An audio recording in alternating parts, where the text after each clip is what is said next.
What's up, y'all? Welcome back to the channel. TammyTalks here. Let's talk Real Housewives of Atlanta, Season 15, Episode 6, Rap Sheets and Old Beef. If you're brand new to the channel, I break down TV shows, one recap at a time, interjecting my own thoughts, opinions, and theories into each and every recap. So if you enjoy that type of content, go ahead, hit that subscribe button, thumbs up the video for me, hop in the comment section, all that good stuff. Everything that happened in this video, or excuse me, in this episode, shouldn't have happened. None of what happened should have happened. Let's just start off by saying that. If you're somebody that advocated for Marlo to get a peach, you're somebody that wanted Marlo to get a peach, you're somebody that is still feeling as if Marlo is deserving of a peach, as if Marlo is pushing the show along, like, what? What? I don't know why y'all wanted Marlo to get a peach anyways, because what was it about Marlo that made y'all feel like she deserved the peach? To be real, what was it about Let's talk about it, y'all. So the episode starts off in very dramatic fashion where we get a timeline of the history between Kandi and Marlo. They're going through different scenes with them. Some positive, some negative. We are still talking about this damn text message. I'm so sick of this text message. I'm so sick of talking about this text message that from where Marlo is talking about it is very edited and very one-sided and very biased. We go back to 2020. We get a confessional, unaired, never been seen confessional, of Kandi saying that Marlo is thoughtful and kind-hearted and that people just give her a bad rep. She's misunderstood, whatever the case. Sure. We then go on to get the scene of Marlo telling Kandi about her nephews. So we're now getting this scene of Marlo telling Kandi about her nephews. Now, remember, Marlo said that in this scene, or in this instance, this circumstance, that Kandi was very cold. Kandi was acting dismissive. Kandi wasn't, like, she made it seem as if she told Kandi, you know, my nephew passed away, and Kandi was on some girl, so you want to get, we doing, fried or grilled chicken. Which one you trying to do? That's how she made it appear that Kandi was behaving, right? We see in this scene, though, Kandi's very empathetic towards her. Kandi, even reasons with her. Kandi understands because we know that Kandi's brother and wasn't Kandi's fiance both, unalived in that way. We see Kandi give Marlo a hug, tell her it's going to be okay. We see Kandi do all of the things that the average typical person is going to do when you tell them that you have lost somebody in your life. We come back to present day. Marlo's out with her managers, who really ain't your friends either, Marlo, but whatever. Marlo was talking to them about dating, saying that, they want her to date. She said that, the boys, her nephews, are not used to her. Like, they're getting used to her now, taking up all, being with them. So she doesn't want to, rock the boat with them. They'll be okay. They're teenagers. They'll be okay. As long as you don't neglect them and you know how to balance dating with still being the muntie, they'll be fine. Marlo is telling the manager that she is mad that Drew told Kenya what happened. Why? Why would you be mad that Drew said something to Kenya? Because then that way it's not going to be skewed. Because for the most part, Drew was very accurate in what she retold. Drew didn't really even have to add any more sauce to it because you was doing it, Marlo. She added a little sauce, a little stank on it, but it wasn't like a complete over-exaggeration either. Marlo said that Drew was yelling and screaming at her. Marlo said all that she remembers is Drew not letting her talk. She said she was sitting down. She's working on active listening, okay? We listen with our ears, not just with our eyes, okay? Ears open. Or is it the other way around? Listen with our eyes and ears. Nonetheless, Marlo says she's working on active listening. She said that she just, it triggered her, and that's how she, started to think about her nephew. Fine, valid, sure. If that happens, it happened, right? She then goes on to say that Kandi was dismissive of her when she told Kandi about that, and that's simply not true.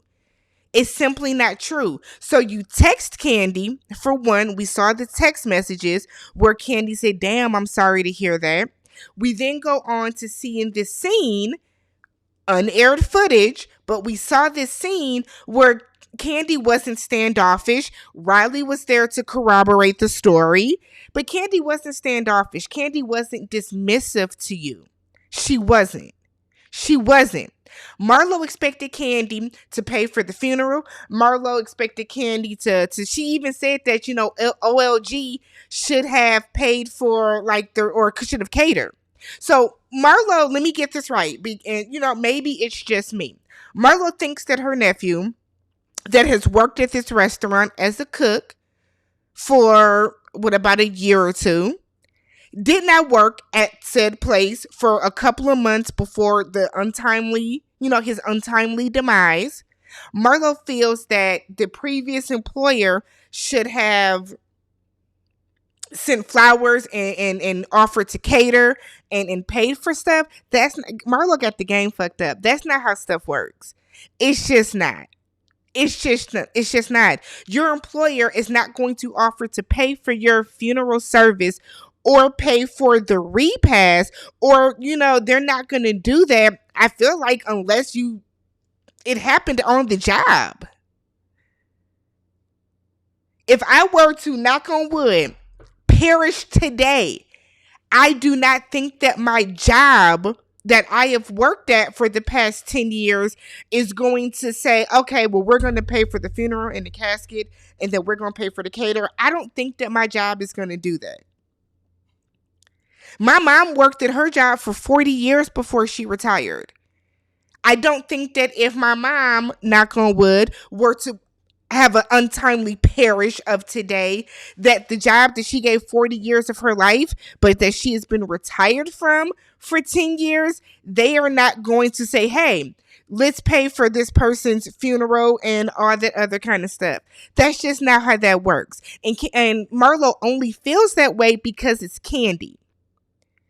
This made up beef that is unnecessary, is very cringe, is giving single white female, is giving cuckoo for Cocoa Puffs, is giving crazy. But y'all wanted Marlo to have a peach, right? It's literally, so then Marlo goes on to say that Kandi can't just use the show to promote her business. That's exactly what you are supposed to do. That is exactly what you are supposed to do on reality TV. From Love and Marriage Huntsville to Love and Hip Hop to Basketball Wives to Housewives to hell, even on Married at First Sight, we are seeing people that get on reality shows to promote their businesses. Why wouldn't Kandi talk about the plays that she's in? Why wouldn't Kandi play her music? Why wouldn't they film at their own restaurants? Marlo, did you not use the show for late archive? Did you not? I don't understand Marlo's logic. Like, Marlo, why did Marlo want a peach? If for not to put herself in the forefront, to give herself a chance, to give herself the opportunity to further along business, to promote herself, to put herself into a different light. Why did you want a peach? What did you hope to gain out of it? What did you want to accomplish with it? What were your goals for getting the peach? If not to help further along your portfolio and to promote your businesses. That is the goal of reality TV. Yes, it's to talk about what's going on in your life, but for everybody that comes on reality TV, first and foremost, you should be thinking, okay, What do I have that I'm working on now? What can I possibly create to come to the forefront of to try to peddle to the fans? And I hate to say peddle, but it's real. Kandi has a restaurant. Yes, talk about OLG. Talk about Blaze. Talk about your play. Talk about your music. Talk about all that stuff. Talk about Kenya Moore hair care. Sheree, if you were smart, use this as an advantage for She by Sheree. Sanya's talking about Mommy Nation. That's what they do on reality TV. You promote your stuff. It's disgusting. It's despicable. It's disheartening that Marlo is using the passing of her nephew from 2 years ago as a storyline. I'm saying 2 years ago because this was filmed last year. But as a storyline, it's disgusting. It's disgusting. The people that are caping for Marlo, you're disgusting as well. If you honestly think that there is nothing wrong with what Marlo was doing, you're just as disgusting of a person as she is. Crazy. Crazy. Crazy. Then her manager sitting there co-signing everything she's saying. Yeah, well, Kandi should have. Yeah. But manager, what did you do? What did you pay? Marlo, what did Bravo do? You're employed by Bravo. Did Bravo reach out as a whole and do something for you? Did Andy? Did Nene? Did anybody else?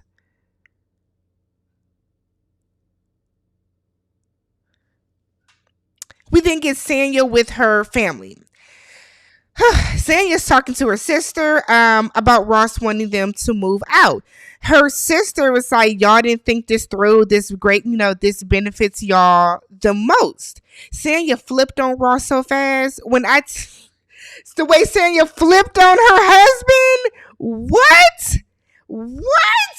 Sanya flipped on Ross so fast. Yeah, I told Ross that, whatever. Imagine how that looked, the two of them watching this back. We're supposed to be a unit. We're supposed to be one. We're supposed to be one. Ain't that a Maze song, Frankie Beverly? We are one. Sanya said, damn the vows, I'm a ride for my family first. I'm a rituals before a Ross. I cannot believe she did that. But then her sister is weird because her sister is like, we leaving regardless. But then it's like, but you didn't fight for us. So what is she fighting for? So basically, what I got from this is that her sister wants Sanya to basically all but beg them to stay so she can have the satisfaction of saying, no, we leaving. Girl, leave. You should want to move anyways. You can still help her out with Deuce. You can. Or Sanya just has to step the fuck up and be a parent. You can't just drop everything on a Tuesday and decide that you're going to go do whatever and fly out to do something. You have a child. But for you to throw Ross under the bus like that wasn't cool. Because that entire situation really should have been a family meeting that all of y'all had together. It should have never been you going up to your sister and your mom and being like, yeah, we want y'all, Ross wants y'all to move. He feel it's time. Then we got the father that said he want to stay. And the mama said it's a little unsettling to be kicked out. But yeah, we gonna go. Everybody should move. Y'all can still work together. If y'all are staying in Atlanta, he can still get dropped off by his grandparents' house. They can still watch him.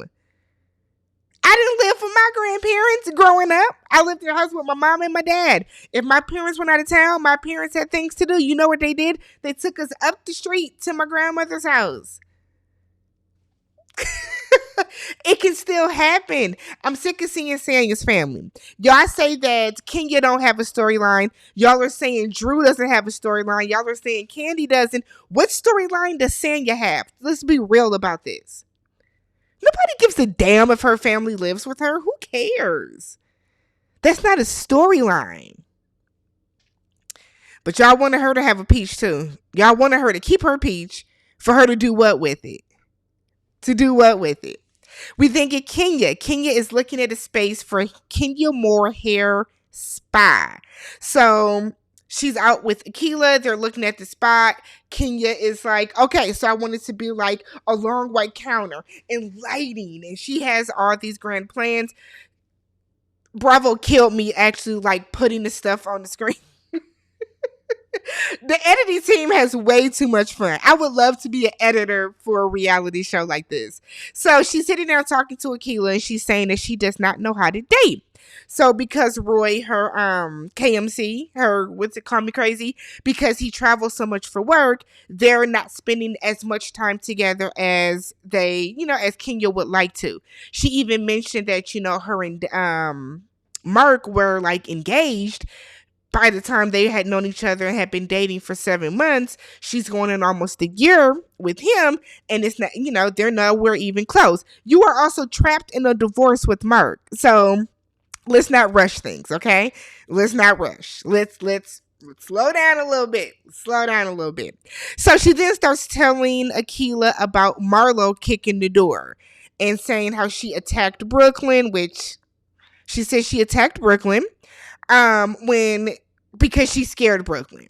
So Brooklyn woke up out of her sleep saying that she was scared. Kenya took that as a personal attack. She said that Marlo was always on go. She done slashed people's faces. Akilah was looking like, girl, I don't want to be a friend of the show no more. Akilah was looking like, nah, I'm straight. I'm actually good. I'm actually good on being a friend of the show. So we get a scene with Sheree. So her kids are over and her granddaughter comes over, her granddaughter Mecca, adorable. She comes over and Sheree wants to do like an ornament of the baby's hand. The way that Cairo soaked that baby's hand. If y'all don't sprinkle a little water on that baby's hand real quick and press it in there. But it was a cute enough scene. Sheree gets emotional in her confessional after, she's so proud of her son and how he's a hands-on dad and how, he didn't have the best example with his father, but she's excited and just, happy to be a grandma, happy to see her kids do good things the way that people should be. I feel like if we saw a little bit more of Sheree like this, she might be tolerable. But then by the end of the episode, she back on her bullshit, so. We get another scene with Drew. Somebody else in Drew's family is sick. They need some vitamins in that household. We need more vitamins. We need more fluids because every episode somebody is going to or coming from the doctor sick. Drew, what is going on in that household? What are y'all eating? Crazy. So Drew starts talking about the Marlo and Kandi situation to Lord, I done forgot. Ralph, I almost forgot her husband's name. Talking about that, she then starts going through this whole thing about people from Chicago don't say the word shooting. Y'all know I had to tweet my homegirl Ashley Miller because Ashley's from Chicago. I said, is that true? I'm in Milwaukee. I'm in Chicago often, right? But I don't live there. You know what I mean? But so like that can't be true. That cannot be true. I want Drew to stop saying it too. I want Drew to stop saying it. So Drew said that by you saying the word, you are promoting that type of behavior. And I just don't believe that to be true, Drew. I don't think that's true. I don't want you to say that no more because that don't even make sense. But she now is looking at Marlo differently because of the way that Marlo was acting. You was cool with Marlo last season, but I mean, I feel like people tolerate Marlo's bullshit and they're okay with the bull until it comes and it's directed towards them. Other than that, people are cool with the, with Marlo's, her venom. But all right. We then get Kandi. Kandi is talking to Todd, telling him that, Courtney invited everybody to an escape room, but it's one of those that if you don't pass, like you get splattered with paint. So she's trying to find something she don't mind getting messed up because you just know that y'all ain't going to get through it correctly. She FaceTimes Kenya. Kenya's out doing something with the kids. Ace and Blaze are there. I said, who took the kids? What was Ty doing? Why y'all didn't take the kids yourself? But I guess the nanny took them. So they are mad that Courtney did not give them any information about this event. They don't know anything about it. They don't really know what time. They don't really know location. Like it's not as cool as it should be. So Kenya is telling Kandi what Drew said when they were out at the IV bar with Sheree.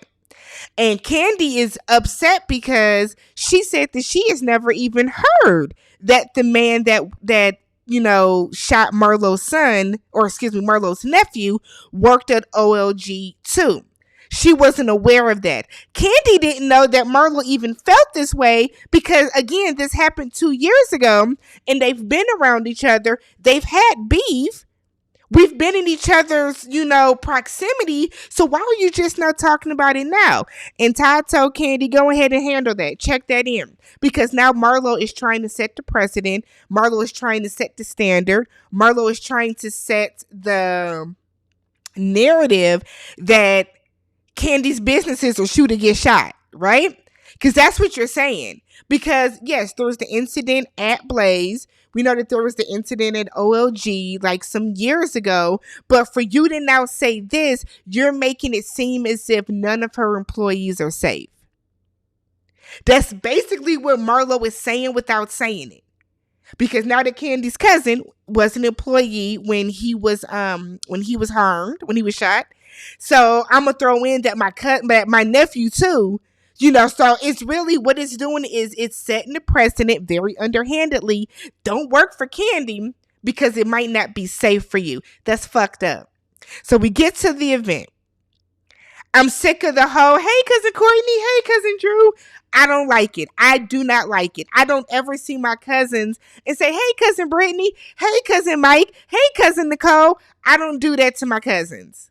I'm not going to do it to my cousins. I can't stand when people do it. Y'all can know that y'all family without telling everybody in earshot. It's fine. It's okay. Marlo comes in, speaks to Drew. Drew paid her dust, as she should have. Eventually gave her just a what up nod because Marlo kept saying hi. Kandi came in and her energy was the epitome of fuck around and find out today. That's what Kandi was on. Fuck around and find out today. Okay? That's what Kandi was on. So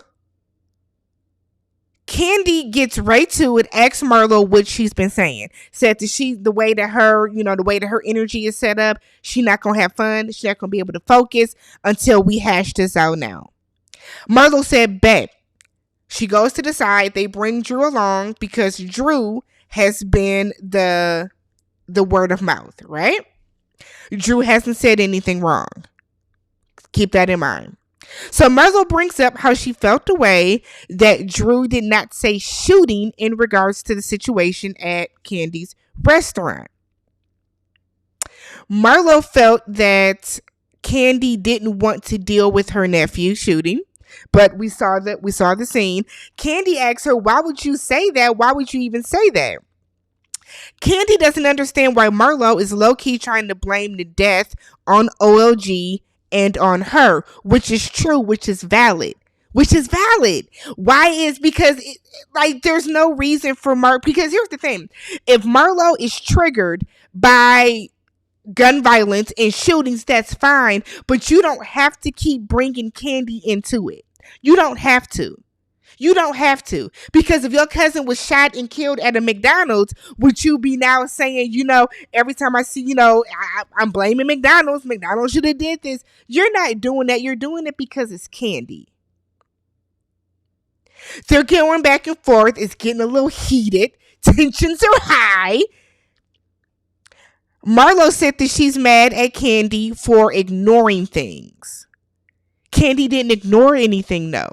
Mayetta comes over and comes up to Kandi. It is not the time for this, Mayetta. And I appreciate Mayetta for being like, let me go check on my friend. Kandi told her, back up, please. Mayetta did an about face and took her ass right back and sat down. She wasn't in the mood yet, Mayetta. That wasn't the time. I'm sure she appreciated, looking back. But just in that time, Kandi's in go mode. So Kandi then tells Marlo, her nephew stopped working for her months before this happened. Marlo says, "What does that say about your character?" What? What? Marlo, what does any of this say about your character? What does any of this say about your character? You are the one that is acting a plum fool right now. And for what? A storyline? What does it say about your character that you are taking your nephew's death and using it as a storyline? You're exploiting your nephew for absolutely no reason. Aside from you want to have a storyline because you want a funky ass show and you finally got your little piss ass peach. Like, imagine how Marlo's family feels. Imagine how her nephew's mother feels. Imagine if her nephew had a girlfriend or a boyfriend, who knows?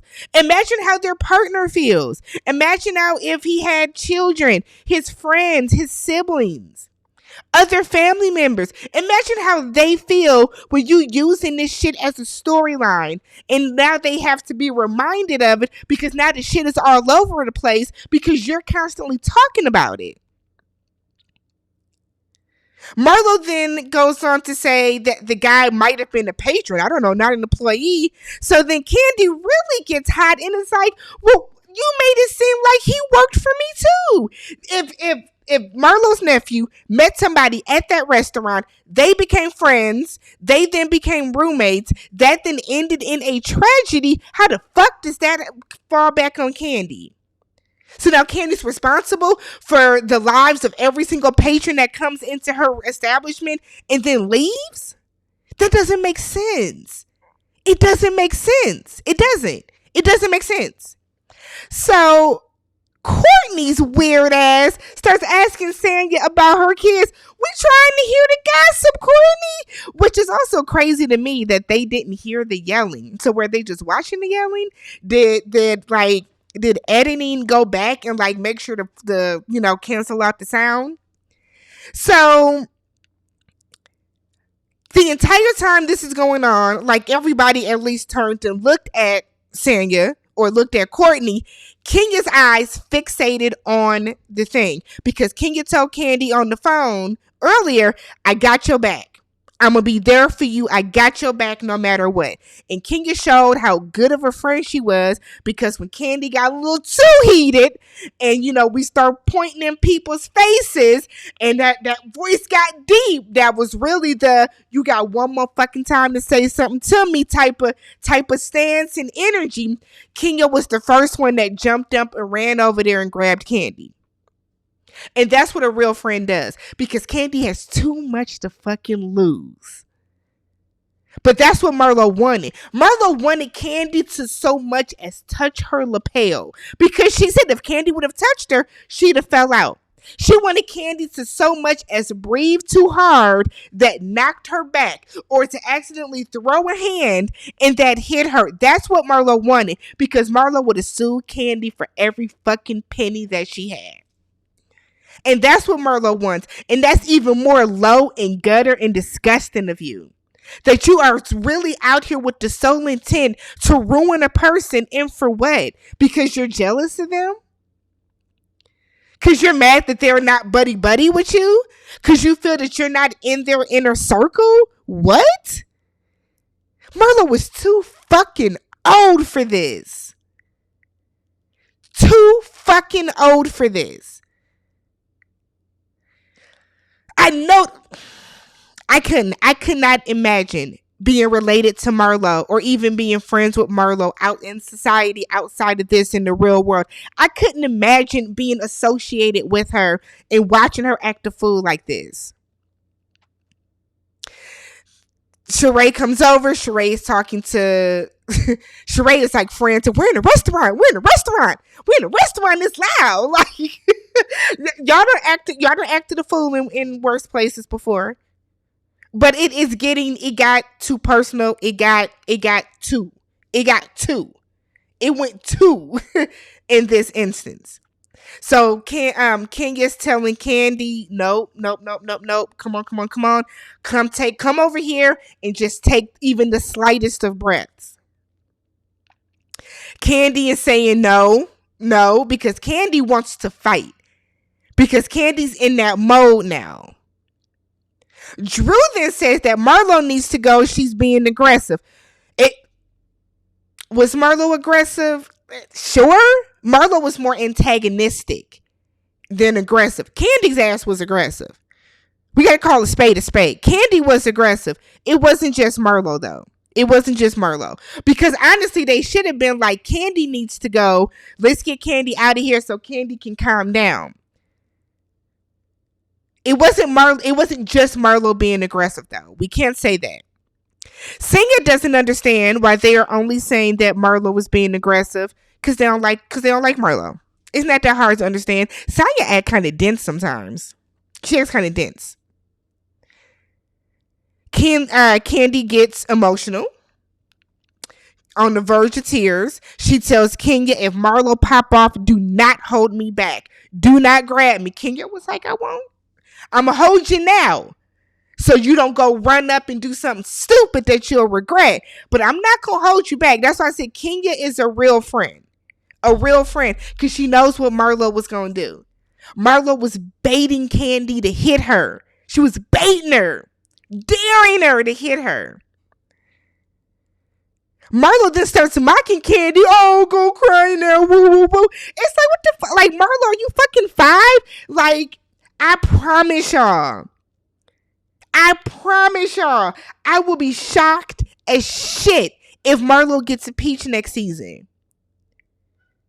They have to be looking at the reaction to everything Marlo is doing this season. And it's not because people don't care for Marlo. It's because Marlo is acting so disgusting for a storyline. You could have been using your storyline to show you and your nephews. But no, you want to drag your nephew's name that is deceased. It's weird. It's weird. The fuck is the life coach doing? She ain't working. Get a new one. So Marlo is screaming.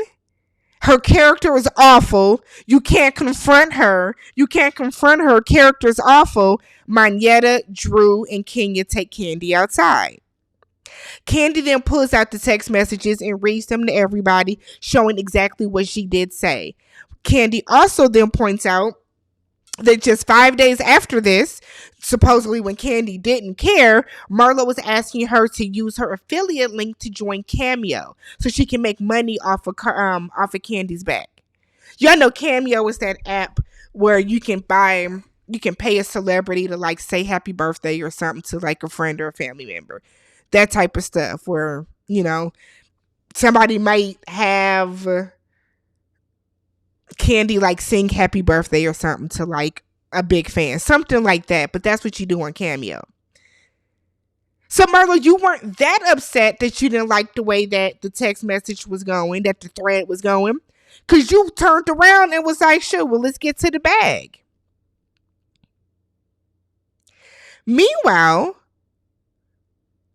production is asking Kandi in her confessional, did she feel threatened by Marlo? Kandi said, not at all. Not at all. The fuck I'm gonna feel threatened by? Sanya comes out because Marlo was in there asking, what do they keep bringing up 23 years ago? Because that's how you're acting. They bring up the fact that you slashed that woman's face because you're acting the same ignorant ass way right now. They don't just randomly scream out, Marlo slapped somebody in the face. They bring it up when need be, when it fits. It fits in this moment. Look at how you're behaving. It fits in this moment. Sanya comes out, asks Drew what even happened. Drew talks about the whole situation where she didn't say the word shooting. Drew then goes on again to tell us that in Chicago, we don't say the word shooting because it promotes that type of behavior. Everybody was looking at her like...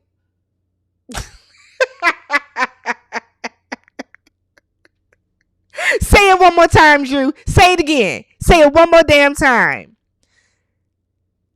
So then Drew then calls Marlo a trick. Sanya said, that's gone too far. Is it? Is it? We've heard Marlo say worse.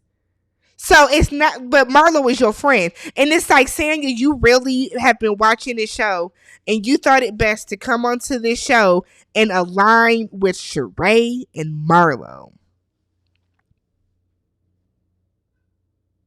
Sanya goes in back inside, said that Drew is acting like Kenya and Candy's lapdog. Girl, not the way that you running up behind Marlo, who's clearly in the wrong in this situation. Clearly in the wrong. But we saw how you was Marlo's bitch last season when Kenya was talking to you on that trip and you ran your ass back in Marlo's room and told her everything that Kenya said. Go on somewhere, Sanya. Go on somewhere. Go on somewhere, Sanya. Go somewhere. You got the fucking audacity of you to call Drew somebody's lapdog, like you not doing the same fucking thing with Sheree and with Marlo. Of all people, that's the side you chose to be on. Oh, okay. Okay. Sheree said that Mayetta and Kenya are acting like they just crossed the burning sands of the candy coated clique and asked how much the initiation fee was. How much was the fee to go against them? How much was the fee to run up behind Marlo? How much was that fee, Sheree? Marlo is now fucking crying with no tears, saying to just leave her past alone. Well, stop fucking acting like your past. Here's the thing. You can only use that excuse, Marlo, to leave your past in the past if you have exhibited changed behavior. If you have turned your life around and you are now a reformed person and you are not that same person that acted a fool those 23 years ago, nobody would be bringing it up. They're bringing it up because you are still that person. That's why it's getting brought up. And these fake ass tears moved absolutely nobody but annoying ass cousin Courtney, dumb ass she by Sheree, and follower ass Sanya. Simple Sanya, stupid Sheree. That's who them tears fooled. Then she said that she would have fell on the floor if Kandi had so much as touched her. We know, because you want that money. And then at the end, when Kandi leaves, Drew and Kenya are outside, like play fighting or whatever the fuck they're doing. And then Courtney, Sheree, Marlo, and Sanya still go through the rooms, and they four asses, the four dum-dums of the show, couldn't make it through. They didn't escape the room. They didn't beat the room, so they got bombed. What a mess of an episode. What a mess of an episode. What a mess of an episode. Let me know what you guys thought about this episode. If you have not already subscribed to the channel, thumbs up the video, and I will catch you guys in the next one. Peace.